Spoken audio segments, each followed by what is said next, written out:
El título de la conferencia es las epistemologías de la complejidad y de la transdisciplinariedad, un diálogo necesario para los procesos educativos actuales. Los grupos analíticos de la exposición son, primero, las epistemologías de vanguardia, para relacionarlas con la educación, ¿no? La educación de ahora y del futuro, pero de ahora, que tenemos que asumir ya posiciones muy de vanguardia y de cambios profundos, ¿no? Las premisas complejas transdisciplinarias, las categorías complejas transdisciplinarias y la complejidad y la transdisciplinariedad con los desafíos del mundo contemporáneo. Las epistemologías de vanguardia. Tenemos 4 epistemologías, yo voy a quedar solo en 2, aunque voy a anunciar otras, voy a quedar solo en las primeras, más o menos un repaso breve para asentar algunos puntos, ¿no? Es la epistemología de la complejidad, la epistemología de la transdisciplinariedad, de la decolonialidad y la epistemología del sur, que son epistemologías que tienen planteamientos de vanguardia relacionados a los procesos educativos. Por ejemplo, tenemos que decir, antes de seguir, que la epistemología de la complejidad, que es fundamentalmente desarrollada por Edgar Morin y todo un equipo de cátedra de la UNESCO, y que tiene más de 30 años, casi 75 años por todo el mundo, cátedras itinerantes. Él tiene un libro muy clásico que en términos de la educación se conoce, que es el libro de los 7 saberes para la era planetaria, que es un libro básico para reflexionar sobre los procesos educativos del mundo contemporáneo y para la proyección en el futuro, ¿no? Porque estamos en el siglo XXI y tenemos que hacer una proyección en términos de las universidades, en términos del proceso educativo general, para una nueva civilización, para una nueva humanidad. Ese es el libro. Y también en la epistemología de la transdisciplinariedad con Basarab y Nicolescu, tenemos en 1997 un congreso muy importante en Suiza, ligado a la Universidad Transdisciplinaria, a los estudios transdisciplinarios en la educación, en donde fue un congreso muy importante del CIRET, del Centro de Investigación de Estudios Transdisciplinarios de Francia, coordinado por Basarab y Nicolescu. Y después viene la epistemología de la decolonialidad, que plantea otras rutas que no nos da tiempo ver ahora, pero en todo caso que ustedes conozcan, y la epistemología del sur también, ¿no? Que implica todo un cambio cualitativo muy importante. En las 4 epistemologías se observan planteamientos críticos frente a las hegemónicas que posibilitan nuevos caminos para reflexionar sobre la educación para una nueva civilización, una nueva humanidad, y presentan las siguientes características. La primera característica es que asume la necesidad de reconocer todos los procesos cognitivos que se desarrollan en todas las culturas y no solo los de Occidente. Se sitúa en la vanguardia porque aceptan varios tipos de conocimientos, no solo el racional, sino también el emocional, el intuitivo, el práctico, el artístico. Por ejemplo, en los nuevos procesos educativos tenemos que integrar definitivamente no solo la idea de la producción del conocimiento racional, que era una posición restrictiva cartesiana, sino que tenemos que aceptar la inteligencia emocional de Goleman y los estudios de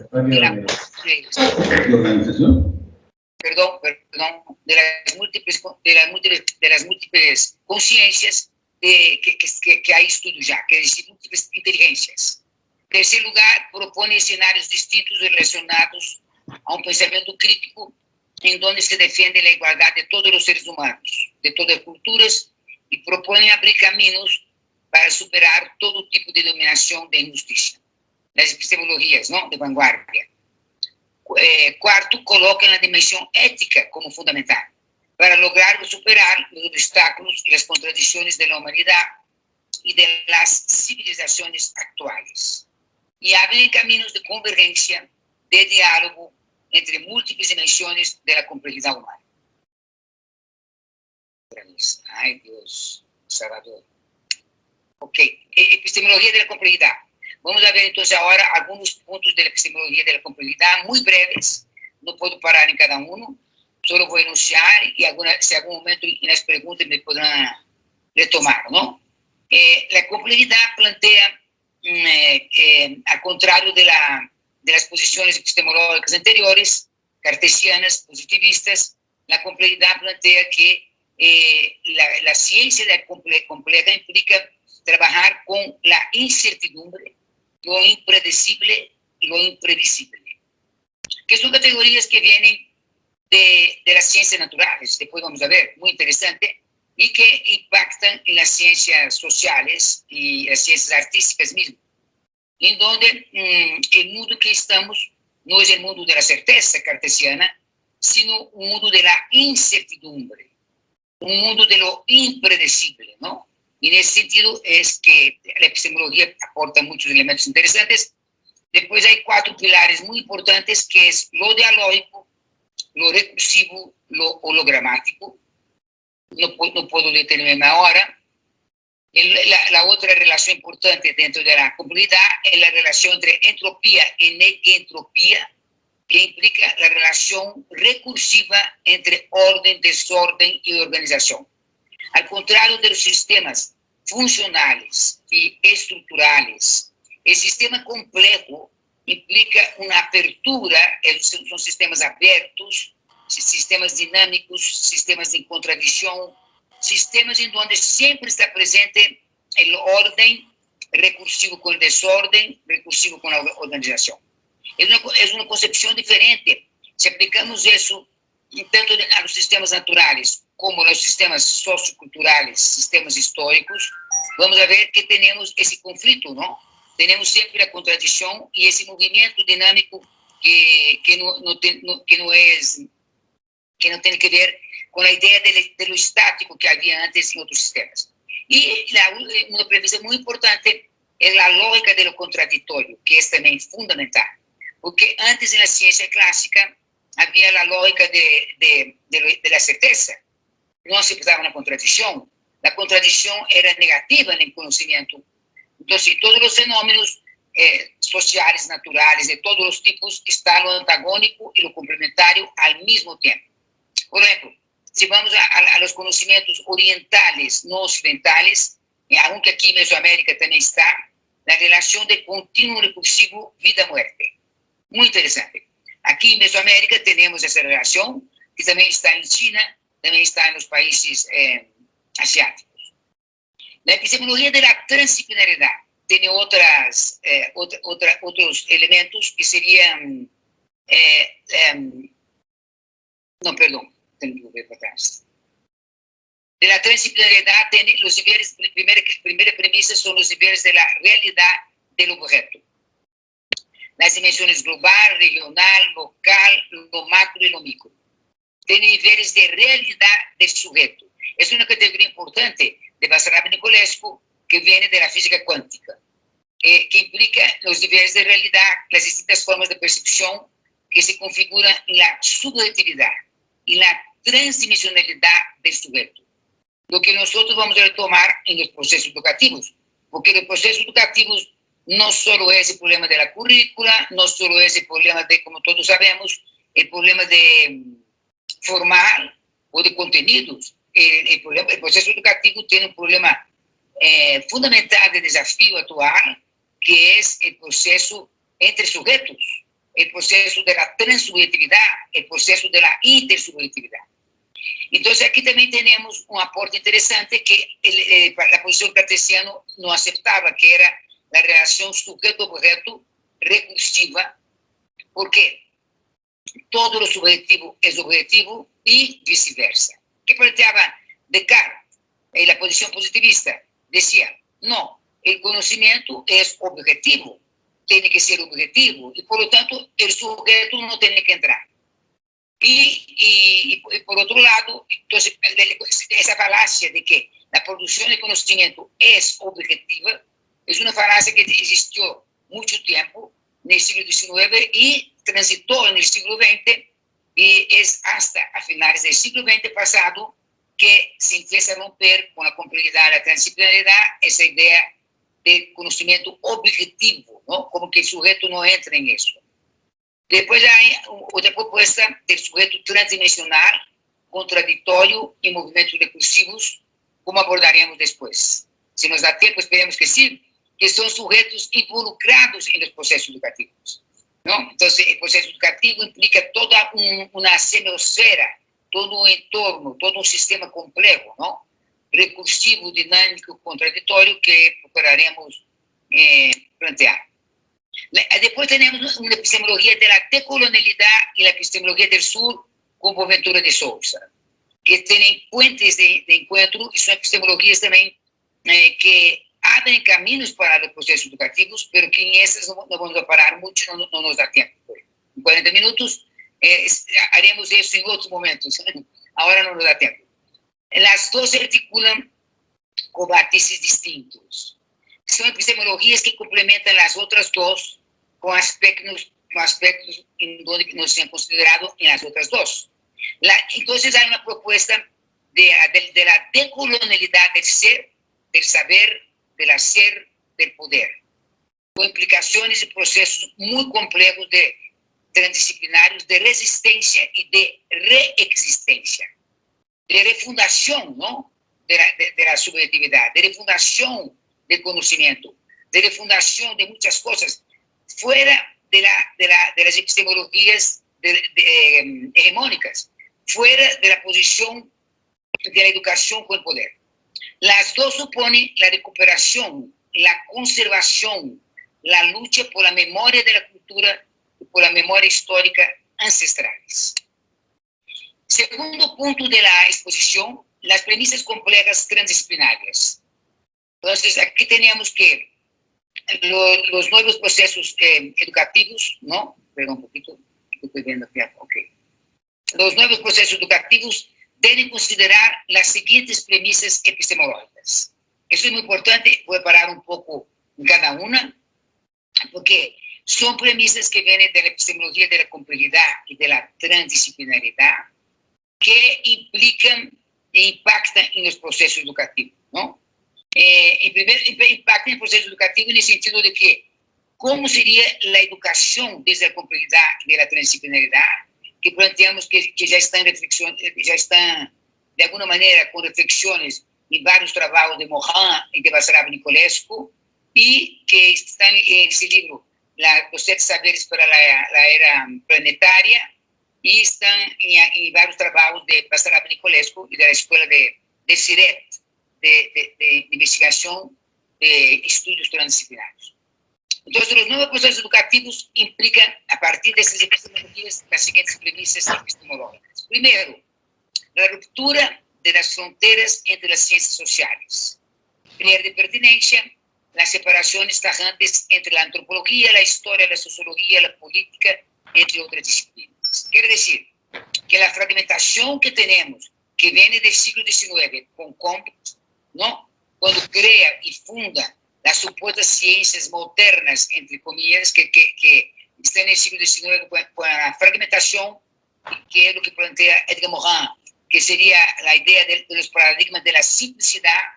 Lo que tenemos es que las fronteras de las ciencias sociales se rompen. Entonces no tiene pertinencia seguir trabajando como están ahora casi todas las universidades del mundo, separar la antropología de la historia, de la sociología, de la política y otras disciplinas sociales. Del mismo modo, la ruptura de las fronteras entre las ciencias naturales, las fronteras entre las ciencias de la física, la química, la biología, la genética, ya no tienen pertinencia, ¿no? Y quiero comentar con ustedes que esa dialógica cognitiva aparece justamente en las ciencias naturales, porque no son las supuestas ciencias duras, no son las ciencias sociales que empiezan a dialogar, son las ciencias naturales, entre la física, la química, la biología y la genética, que ahora tenemos muchísimos avances fundamentales y de alto alcance con el desarrollo de la computación, ¿no? Con el desarrollo de la complejidad, la computación, todo eso que tenemos actualmente, de los software que nos lleva 500 años más adelante. Pero esos 500 años no están acompañados por una posición del humanismo, pues. Y eso tenemos que considerar en la educación. Entonces, estas fronteras no tienen pertinencia. La otra ruptura epistemológica, y esa es la ruptura epistemológica que el siglo XXI llama para la educación. O sea, que el siglo XXI plantea para una reformulación de los procesos educativos en todos los sentidos, ¿no?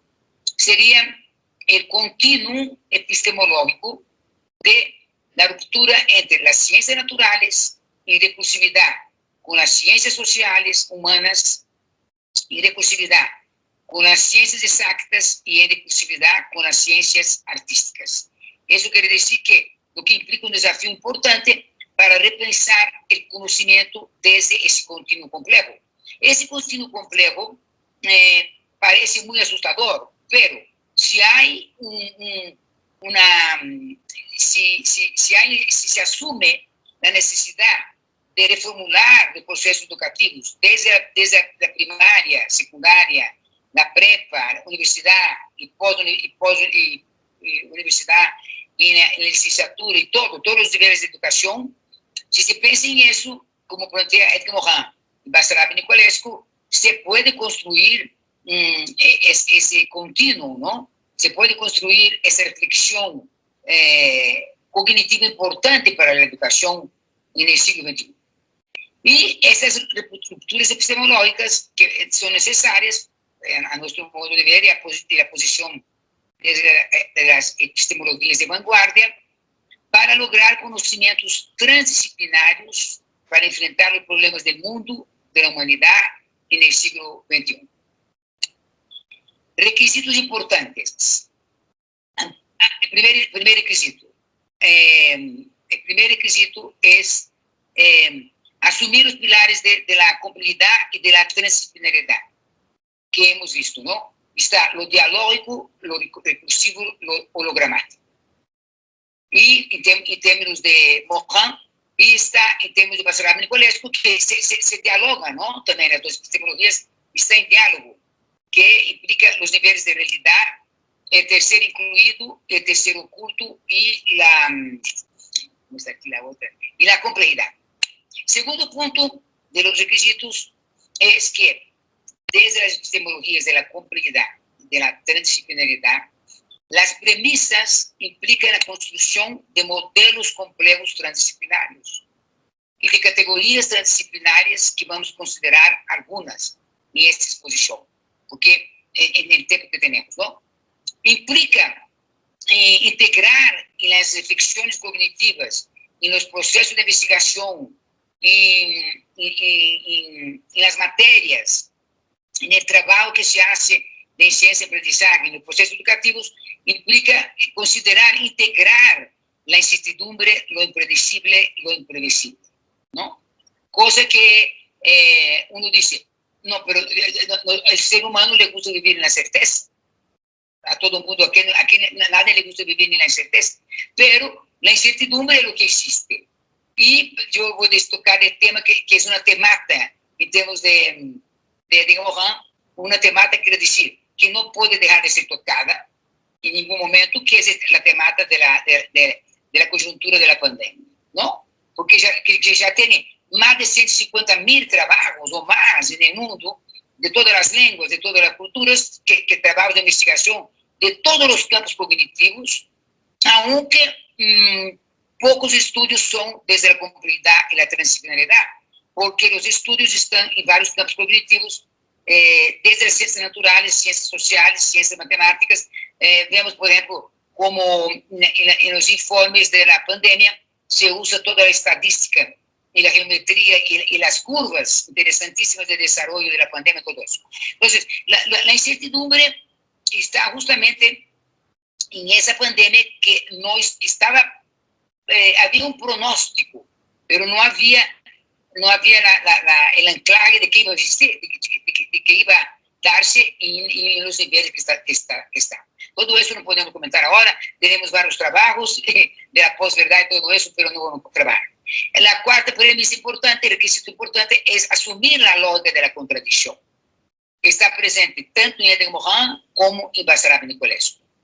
Y un quinto punto muy importante es el continuo naturaleza-cultura, que ahora vamos a dar ejemplos que les va a gustar mucho, que es uno de los anclajes importantes de la epistemología de la complejidad y de la transdisciplinariedad. Cuando planteamos el continuo de las ciencias naturales, las ciencias sociales, las ciencias cuantitativas o exactas y las ciencias artísticas, vamos a ver que hay un anclaje que tiene que ver con el ADN que se produce en la naturaleza, en la cultura y en la sociedad.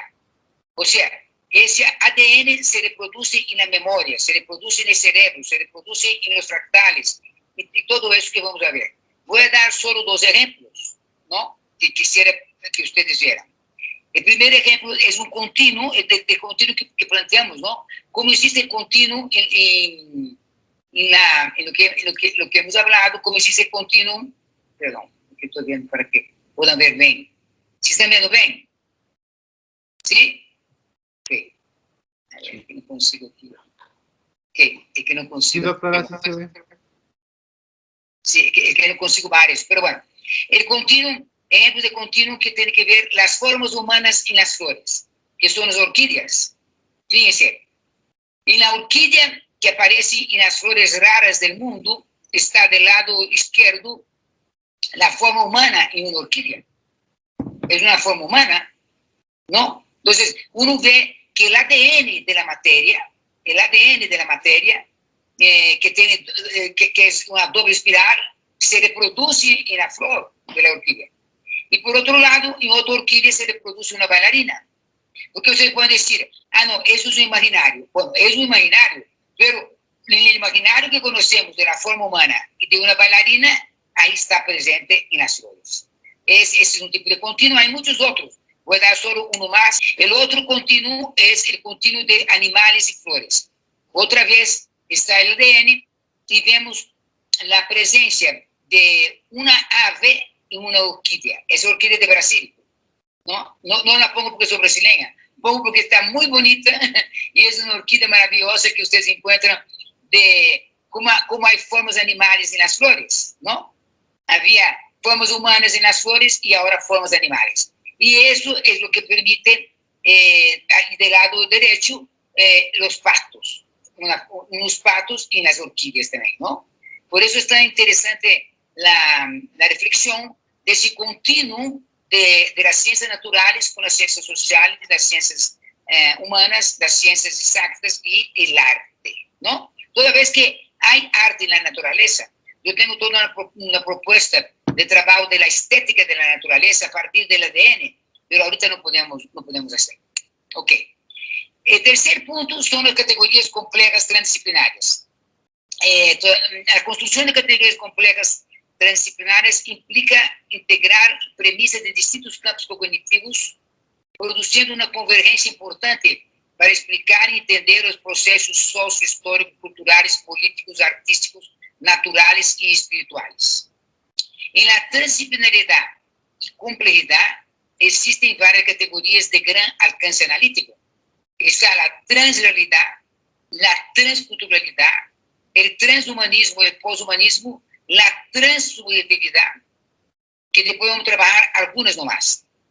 En la transrealidad vamos a destacar una categoría muy importante para los procesos educativos actuales, que es una categoría trabajada por múltiples autores, pero también trabajada por Basarab y Nicolescu desde la transdisciplinariedad, que es la categoría de ciberespacio-tiempo, el CET, ¿no?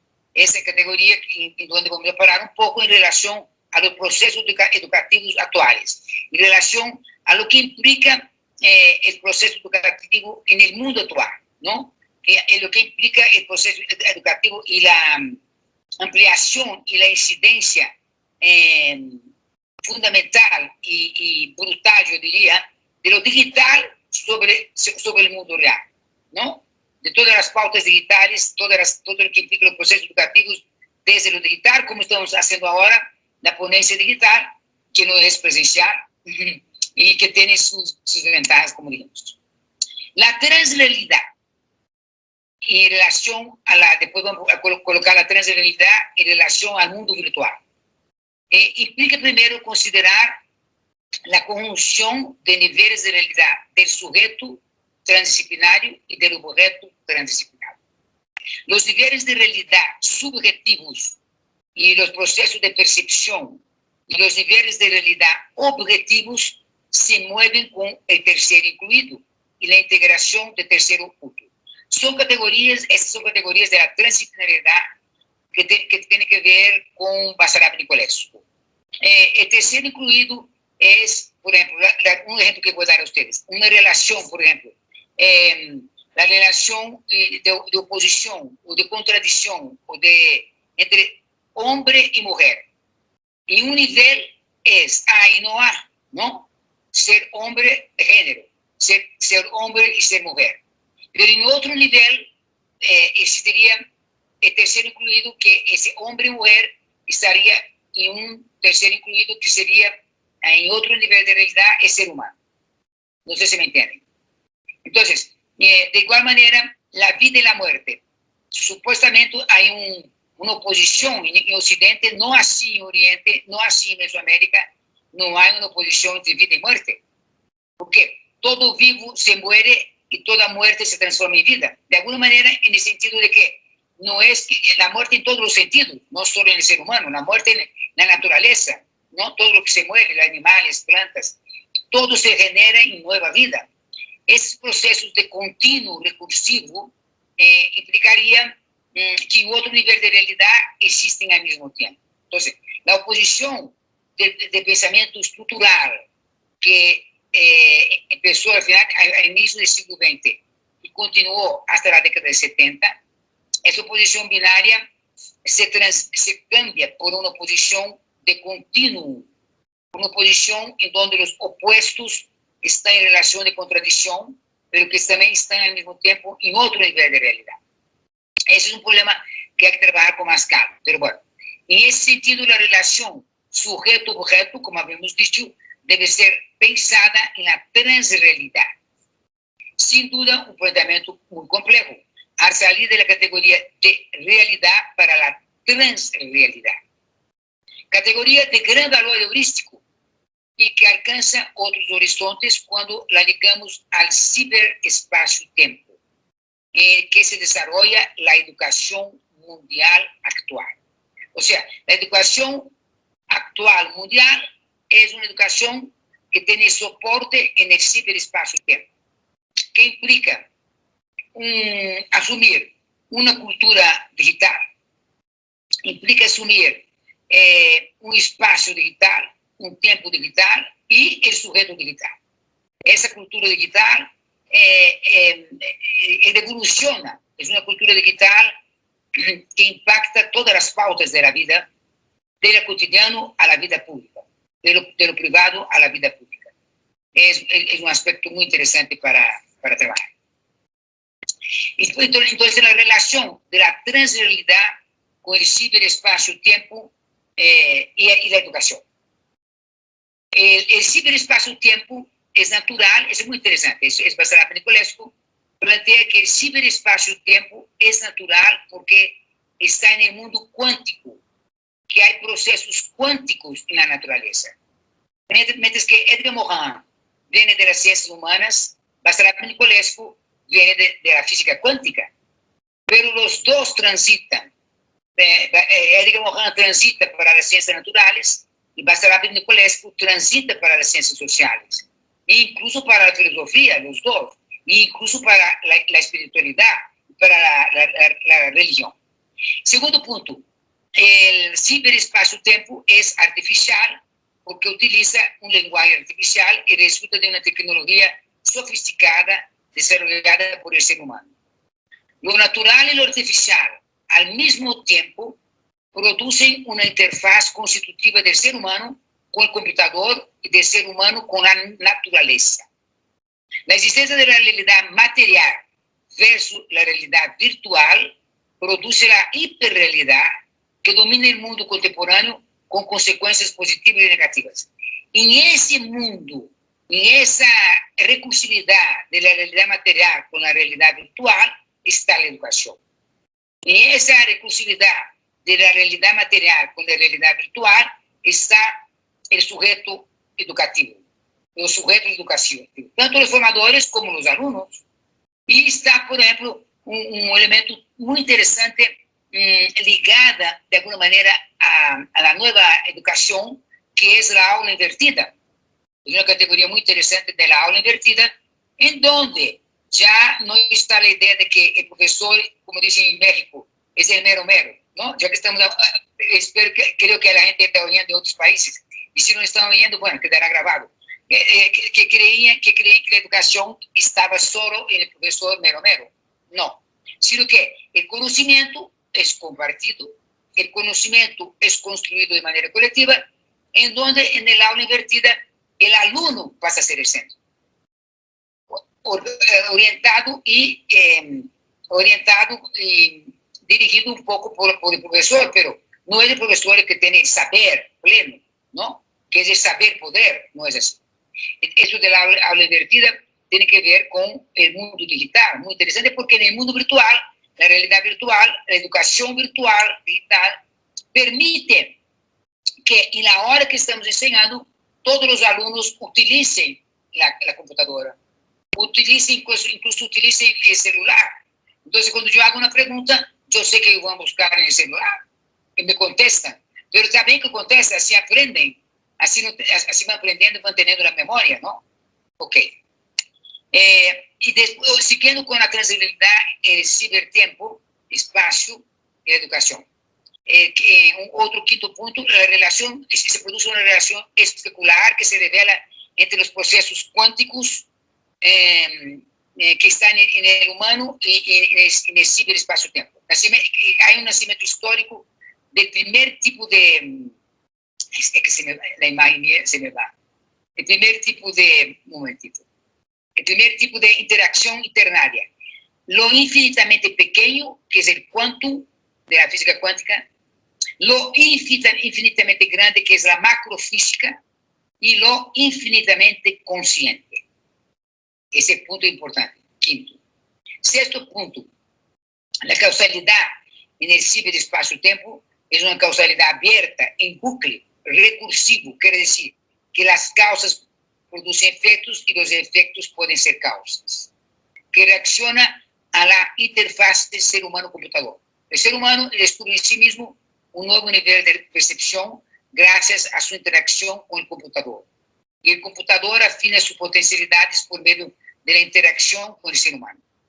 Esto se proyecta en otros procesos, como en la transculturalidad digital, que obliga en los procesos educativos la integración de nuevas pautas de enseñanza-aprendizaje, de nuevas pautas comunicativas, de los nuevos sujetos digitales en los cuales están los sujetos de la educación. La transculturalidad no puedo parar, solo me faltan pocos minutos. Queda para que ustedes pidan eso. El transhumanismo y poshumanismo no puedo parar. Paso solo porque quede el gusto, ¿no? Quede más bien la inquietud de conocer eso. Pero sí quedo un poquito rápidamente en los sujetos y la transsubjetividad en relación a la educación. En primer lugar, ahí aparece una categoría, creo que más o menos novedosa, que es la transsubjetividad, que aparece en relación a partir de la transdisciplinariedad. En la categoría de transsubjetividad es fundamental abordar la problemática del antropoceno. Mucha gente ya habla en todos los niveles de la arqueología, antropología, de la biología, de todas las ciencias, de los campos cognitivos, del antropoceno, que ahora es destructivo del entorno que predomina en la actualidad. Lo que tenemos ahora es un antropoceno, que son los seres humanos que están destruyendo el entorno y que destruyen la biodiversidad, el planeta. Con el objetivo, abordar eso con el objetivo de lograr un sujeto transdisciplinario que condense todas las capacidades positivas de lo humano, integrando el tercero incluido y el tercero punto. Es un desafío importante como preguntar cómo transformar el antropoceno en un sujeto complejo, transdisciplinario y ciberantropo en el nivel de la realidad del ciberespacio-tiempo. Lo que nos introduce en los escenarios educativos del siglo XXI no contexto da pandemia. Os novos processos educativos têm como desafio fundamental lograr cambiar as subjetividades tão complexas desse siglo, com todas as problemáticas que inundam a humanidade e que desdibujan os horizontes do futuro. A transdimensionalidade do sujeito implica complexo transdisciplinário, implica 9 dimensões, 9 níveis de realidade subjetiva, que seria ontológico, epistemológico, lógico-gramatical, linguístico-comunicativo, semiótico-discursivo, psicológico, inconsciente, socioestrutural, político e cognitivo-emotivo. Desde a complexidade e a transdisciplinaridade, articulando Edgar Morin e Basarab Nicolescu, o sujeito é biofísico e psicossociocultural. O sujeito contém em seu funcionamento uma transdimensionalidade que se define por a contradição, pero em movimentos recursivos, como está abaixo. Por lo tanto, todos os sujeitos têm um movimento contraditório e dinâmico, homo sapiens, homo demens, homo faber, homo ludens, homo econômicos, homo consumans, homo empíricos, homo imaginários, homo prosaicos, homo poéticos. A transsubjetividade implica a relação recursiva sujeito-objeto, transdisciplinários, ubicados em uma transrealidade organicamente relacionada com o terceiro incluído e o terceiro oculto. Quarto e lo último, vamos terminando, só me dão 3 minutos, por favor. Na perspectiva transdisciplinária, é transcultural, transreligiosa, transnacional, transhistórica, transpolítica, com o qual pode enfrentar os desafios da humanidade e do mundo no século XXI, como são a civilização terrestre dominada por antropoceno, o desenvolvimento sustentável, a educação planetária, o transhumanismo, pós-humanismo, a inteligência artificial, as tecnologias destrutivas, a saúde, a igualdade de gênero, a pobreza, a destruição da biodiversidade, o câmbio climático, as guerras, a violência, entre outros. As epistemologias de vanguarda abrem caminhos de esperança, abrem possibilidades para superar os graves problemas do mundo e da humanidade. Mas encontra múltiplos desafios por a complexidade e profundidade dos problemas estruturais. Nesse sentido, o âmbito educativo está chamado a cumprir um papel fundamental, como lo planteam Morin e Basarab Nicolescu. Estas posições epistemológicas implicam não só impactos nos processos cognitivos e na dimensão emocional, sino também na prática da ética, que supõe o nascimento de um novo ser humano, uma nova civilização com outros valores. É um nascimento difícil, doloroso, complexo, complicado, pero no imposible. Muchas gracias. Bien, pues tenemos el espacio para preguntas, comentarios. Si gustan manifestarse, por favor, lo pueden hacer a través del micrófono o lo pueden hacer a través del chat. Adelante. Hola, buen día. Eleazar Castro de Mexicali, Baja California. Tengo la pregunta para la doctora. Doctora, ¿qué escenarios vislumbra con relación a la mayor apertura o transición de la inclusión de la epistemología, de la complejidad y la transdisciplinaridad en las instituciones de estudios superiores o instituciones formadoras de docentes en el sistema educativo mexicano? Justamente, gracias por la pregunta, por el comentario. Justamente ese es el desafío, ¿no? El desafío es que no hay universidad transdisciplinaria. No hay universidades desde la complejidad, la transdisciplinaridad con las epistemologías de vanguardia. Y eso es vamos a decir, uno se pregunta por qué, ¿no? Ya que, aunque las epistemologías de vanguardia, de alguna manera, son epistemologías nuevas, ¿no? Nuevas en el sentido de las otras epistemologías del siglo XIX, ¿no? Del siglo XX. Son de alguna manera nuevas porque empezaron al final del siglo XX, por supuesto. Pero el gran problema de las universidades para cambiar la estructura universitaria mundial, ¿no? En donde está empeñada la UNESCO.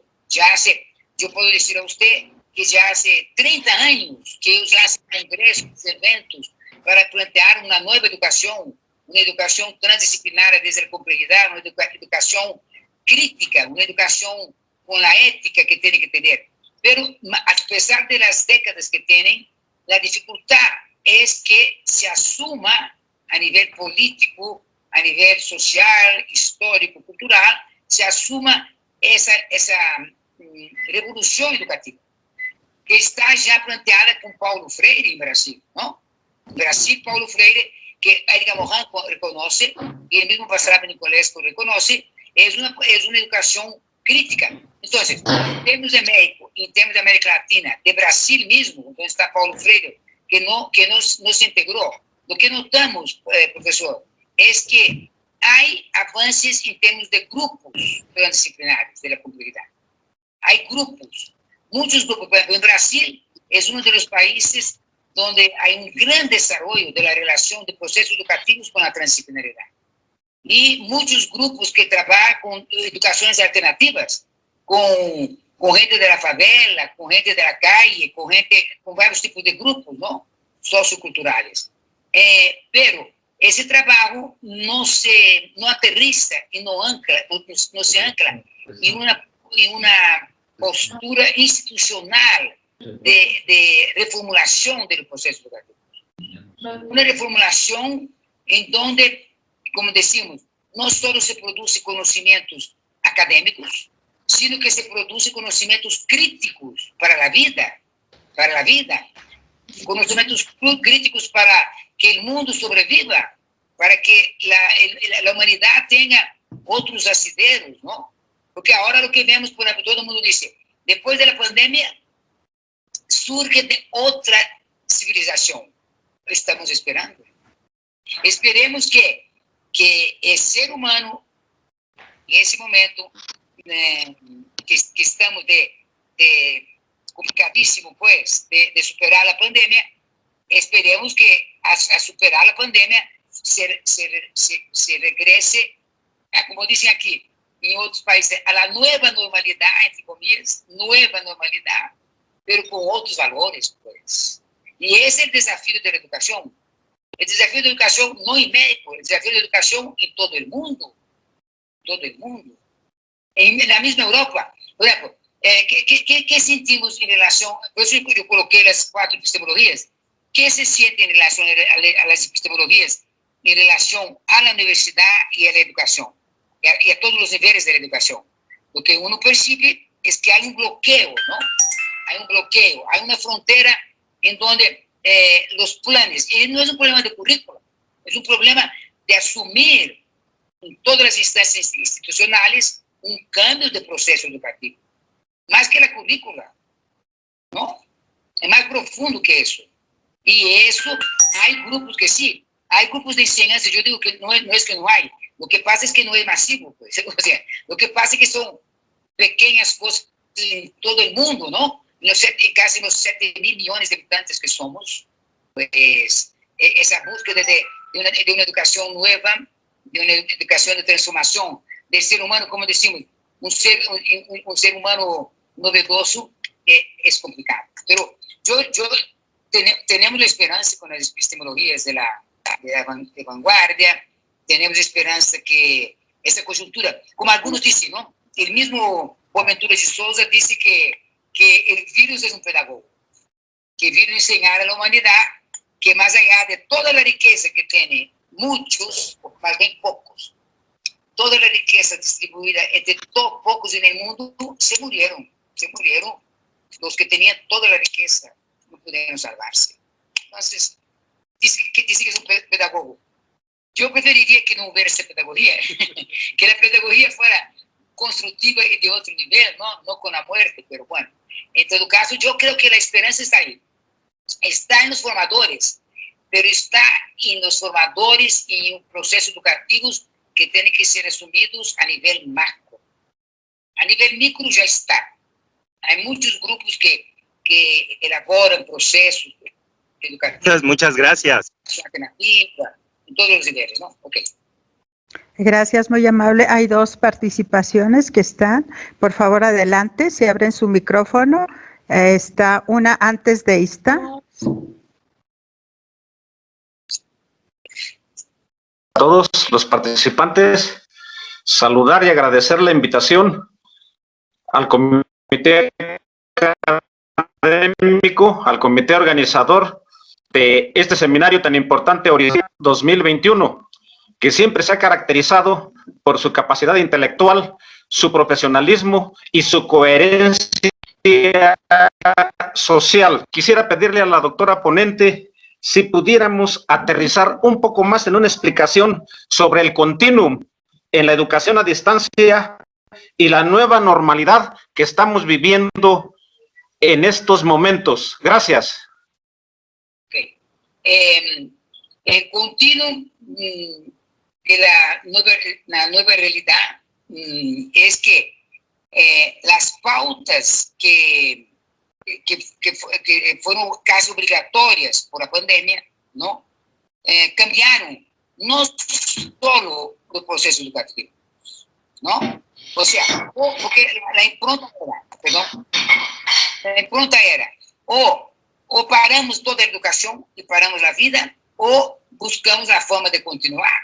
Y al buscar la forma de continuar, se buscaron todos los trabajos a partir del mundo virtual, de la realidad virtual, de todas las herramientas que tienen. Por lo tanto, en ese sentido, no solo la educación es virtual, los procesos comerciales es virtual, muchos procesos son virtuales, totalmente digital.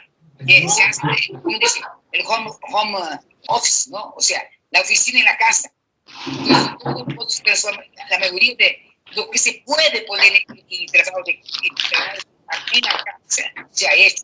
Justamente el contagio. En ese sentido, yo creo que el mundo digital, lo que había se avançado en el mundo digital, ahora adquirió un avance astronómico, ¿no? Astronómico porque, por ejemplo, el Zoom, que ya estaba, que el dueño del Zoom, tengo para decir, aquí está Salvador, el dueño del Zoom, para que todo el mundo conozca, es un chino, no es norteamericano. El Zoom está en Estados Unidos, pero fue un chino que vino muy pobre de China. Vean la historia de Zoom. Yo no puedo contar ahora porque si no terminamos la pregunta, no hacemos la pregunta. Es un chino que está en Estados Unidos y el Zoom ahora es millonario como Bill Gates, multimillonario. Y así como otras plataformas, ¿no? Entonces, yo creo que de alguna manera ese camino obligatorio que tuvo que hacer la humanidad y el mundo por lo digital es un camino que tiene muchos aportes positivos, pero así como dice Humberto Eco y el mismo Edgar Morin y otros filósofos y otros pensadores, del mismo modo que tiene cosas positivas, tiene cosas negativas. O sea, porque nunca es igual, aunque sí es importante, porque, por ejemplo, la gente que no puede pagar boletos de China para acá, de aquí para China, para Japón, para África, para Australia, podemos asistir a conferencias y que quedan grabadas en YouTube, ¿no? Entonces, queda en la memoria digital. De ahí está el ciberespacio-tiempo. En ese sentido, entramos con nuevas pautas muy valiosas, yo creo, pero que de alguna manera, en todos los niveles, no solo en la educación, todos los niveles, de alguna manera yo creo que es importante pensar que no sustituye totalmente la realidad, el contacto presencial. Eso es lo que estamos. Muchas gracias. Tenemos la participación de Iztaccíhuatl. Si quieres, por favor, abrir micrófono. Gracias, doctora Heréndira. Buenas tardes a todos. Buenos días a todos. Pues me siento muy contenta de estar el día de hoy aquí. Me ha agradado mucho la conferencia de la doctora. Me ha movido mucho esta participación cuando alude al nacimiento difícil y doloroso, complejo, complicado de la transformación educativa que tenemos que hacer. Y he observado que las universidades públicas son muy difíciles de transformarse porque tienen todo un esquema burocrático. Por lo tanto, en este momento yo quiero intervenir desde la multiversidad. La multiversidad ya se está trabajando en México, está la multiversidad Mundo Real de Edgar Morin, y está la multiversidad en Morelia también, y bueno, en esa perspectiva, en este nacimiento difícil y doloroso, que quiero decirles que sí ocurre. Bueno, hay acciones nuevas en la multiversidad que tienen que ver con reconocer la diversidad. Es decir, ya no trabajamos con la homogeneidad de los sistemas educativos, tratamos a las personas como únicas, diferentes, posibilitamos la interculturalidad, es decir, la inclusión en los procesos, el reconocimiento y los procesos de socialización, por tanto, son importantes. Otro de los aspectos que hay que destacar es que en los procesos formativos no nos metemos mucho en los encajonamientos que nos marcan los sistemas educativos formales. Es decir, tenemos que trabajar los procesos curriculares a diferentes tiempos porque las personas son distintas e involucrar algunas actividades muy diversas de lo que es trabajar el currículum. En este sentido, he estado buscando los procesos formativos en América Latina, en algunos otros países, desde la perspectiva de la multiversidad, y encuentro que muchos procesos no están institucionalizados, y esa parte es la que creo que va a ocurrir de una manera compleja, porque la institucionalidad no tendría que ser con el mismo esquema de las universidades tradicionales. Tendrán que tener un esquema distinto de organización, de gestión, y los procesos tendrán que ser la parte sustantiva. Bueno, esta es mi participación, agradezco la oportunidad. Quería comentar nomás que yo conozco casi desde el inicio la multiversidad de Montreal. Conocí el coordinador, el director, y ahora su hijo, que infelizmente falleció. Conocí a él junto con Edgar Morin en Cuba. En Cuba los conocí hace más de 15 años, a Edgar Morin y al Universidad de Montreal, de Sonora, por supuesto que los conozco, y creo que es importante lo que están haciendo. Y ahora sigue su hijo, y con él también tengo un contacto, y estamos integrados en un trabajo en el tercer Congreso Mundial de Transdisciplinaridad. Entonces, si me permiten hablar del tercer Congreso Mundial de Transdisciplinaridad rápidamente, para que, por favor, Salvador y los compañeros que están aquí pongan le vamos a dar la liga. Sería muy importante que todos participaran. Dura un año el Congreso virtual. Por favor, si ustedes quieren participar en ese Congreso, yo conozco eso, de Morelia no conozco mucho de la multiversidad, pero me explicó la doctora Virginia, pero sí la multiversidad sí conozco mucho, desde muchos años, más de 15 años. Entonces, creo que es una buena propuesta, creo que es una apertura importante. También, como decimos, hay otros grupos, pero profesora, la que compartió ahora, lo que pasa es que no hay un movimiento mundial, pues, de cambio. No hay. Y eso es lo que preocupa. Y no hay a partir desde 30 años atrás que debería haber. Desde 30 años atrás que hay congresos y congresos y congresos sobre educación y la universidad transdisciplinaria, libros, ¿no? Entonces, sí es un problema de una transformación y de una revolución que debe ser implantada, ¿no? Lograda con los gobiernos, ¿no?